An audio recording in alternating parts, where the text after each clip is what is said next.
Hi, I'm Alex. Thanks for joining me. Today I'll be talking about the P40 series, in particular the P40 Pro that I have here. So a new development in the P40 Pro is the addition of Huawei Mobile Services. Part of that is the App Gallery, and this provides a safe and secure access point to the world of apps.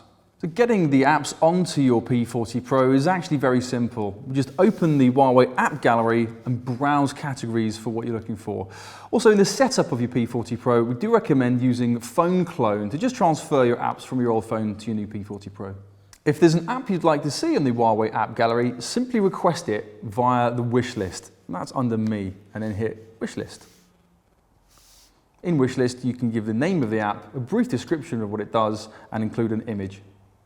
In less than 2 years, we've grown the Huawei App Gallery so it's available in more than 170 countries worldwide, and 28 million users every month use the App Gallery to download apps in Europe alone.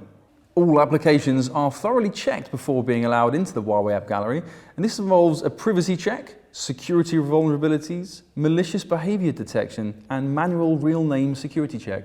We're making Huawei Music and Huawei Video available to more people in more countries to open up a whole new world of entertainment. One of the exciting new services on the Huawei P40 Pro is Huawei Music. This gives users access to more than 50 million songs, 1.2 million albums, and that equates to more than 300 years of streaming. Another very exciting development in the P40 is the launch of Huawei Video, which provides access to more than 50,000 titles, including blockbuster movies, TV box sets, and more.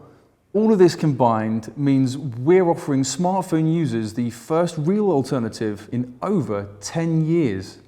Hopefully this has given you some good insight into the P40 Pro. It's available to buy from April. Thanks for watching.